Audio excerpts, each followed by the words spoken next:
Đây nó cái này Amazon thằng mày là bộ ghé đặt ghé cho lại sao mấy bộ ghé đặt cái này Sony Prime thao ăn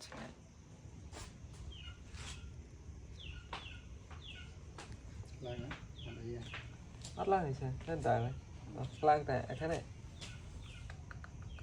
lang tịch cái này lang chỉ đa số kia sắp biết đấy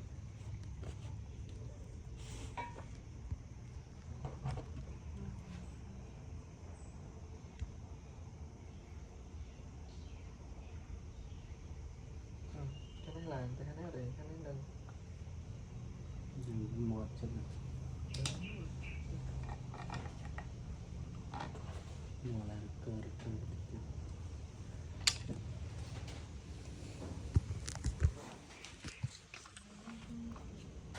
em muốn nó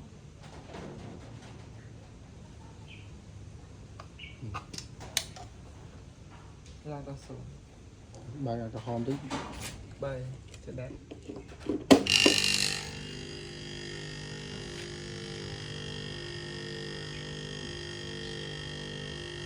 thêm một từ và pram tí nữa đấy sang quên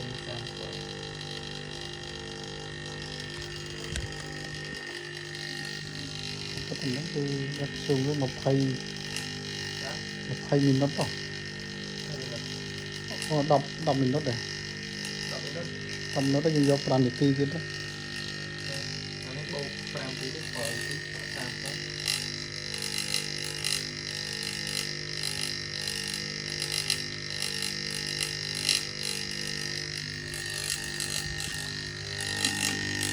lon này sao em mới sao अच्छा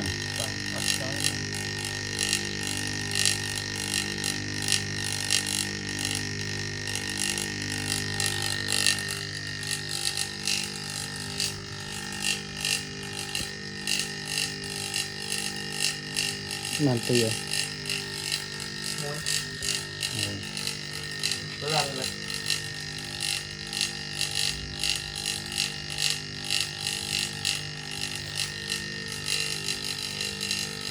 phân chia với nó ra chung đồng tư phân chia nữa là một con mấy có xa mà tơ bông cho những thằng lên gì anh mơ năng liệu này có chuyện trong tôn hết bật này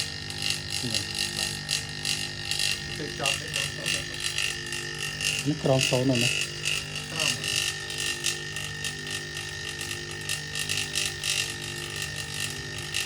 cho vào những còn đang bị mang tồn cho những ra bị tiêu được chuyện trong tôn lại ra cơ nó bắt chất đó này lại van nó như man rất việt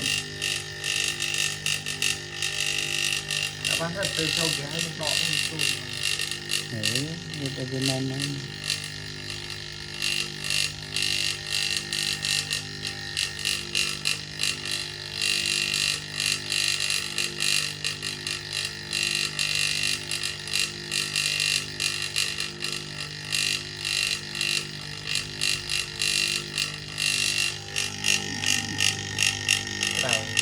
đang tự cảm được không có như thế không được có căng rồi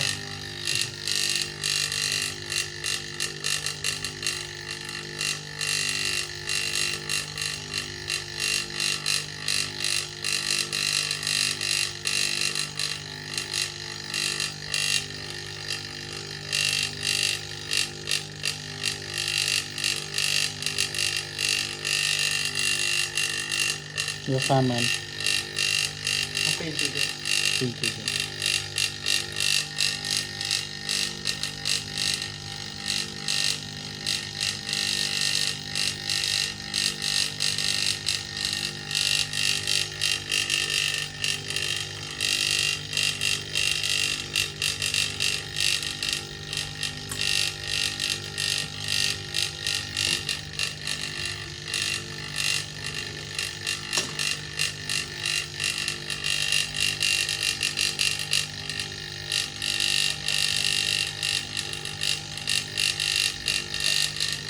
mua lại sữa là mua của cái lát lót cho đàn mua cho bao nhiêu phòng mua này làm bây giờ mua tầm lâu rồi ra hay không hãy kia mà chưa nhẹ rồi mua rồi phòng phòng rồi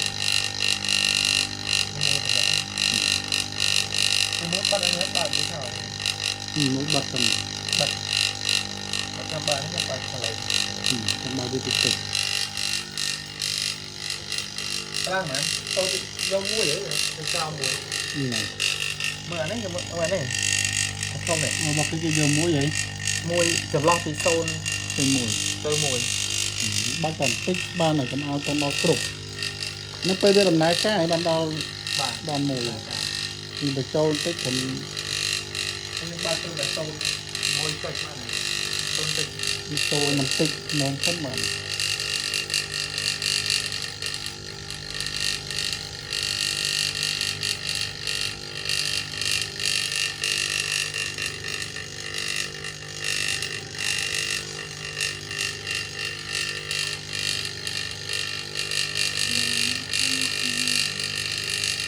bán nó càng mềm càng phá lên bật nó bằng cái hòm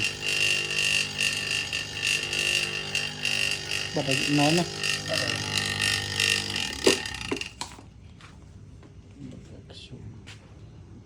khiếu bật đây bật phần đấy bật về đó như thế chăm chừng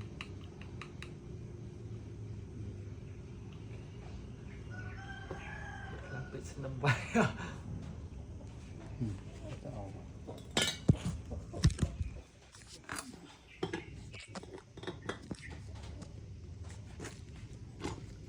cái hòm này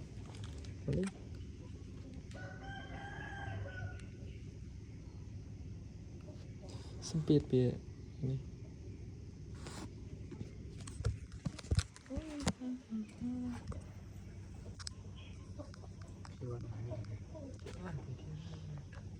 kamu ni dah tulis ni phần giá siêu nâng lái mình là tập toàn sâu sàn nhé bởi vì làm nó số nên sao làm ini dah jual lagi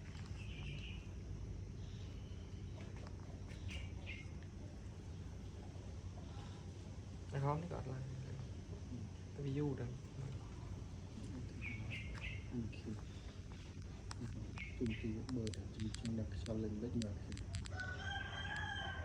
sẽ nó nâng áo thì cái bài này tới bạn sẽ bán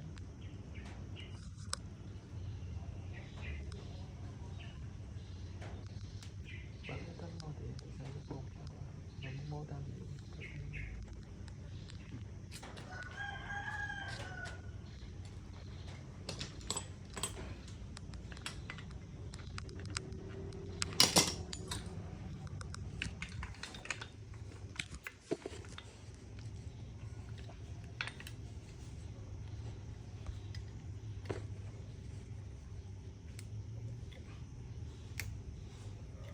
ở tới vậy bị mua lên bị bao là không này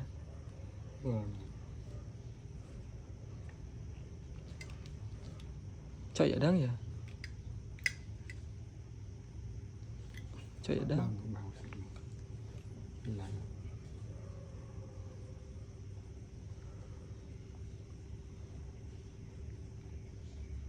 ăn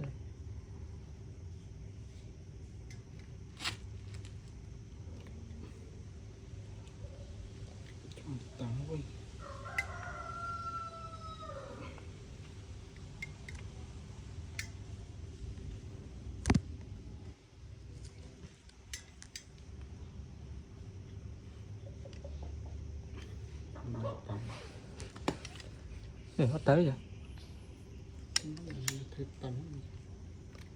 kia vậy kia này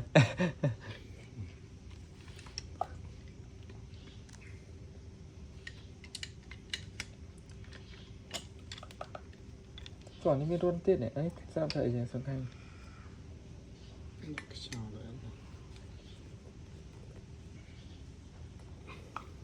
để đó cho bắp biết đó nhỉ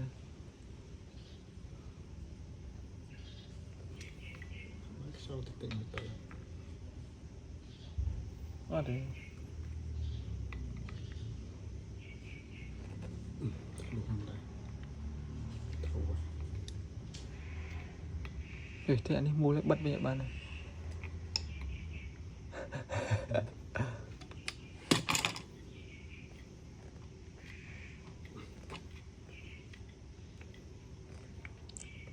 Chạy bạn. Ở đây. Ở đây. Thôi các bạn mà trụ các bạn. Ở đây.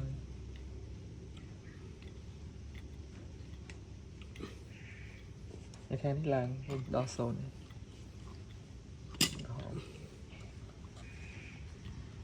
Thôi các bạn.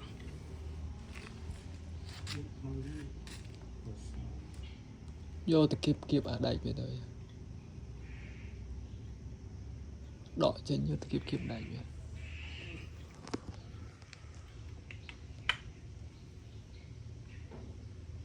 Bên trong này.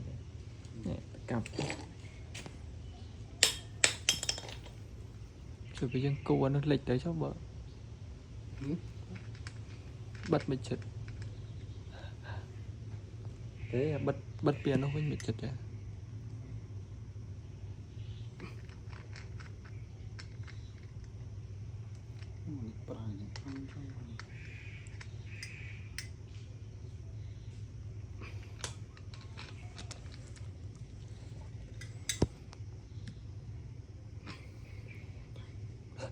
Admin mau thế nhá. Ăn nè. Ăn.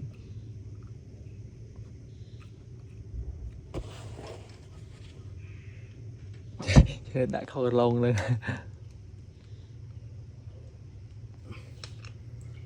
Cặp thôn tịnh này. Mà nó bụt tình nhiên không biết.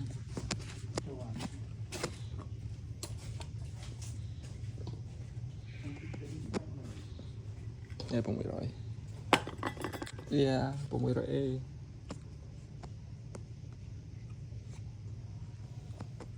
Cái pressure bông xò.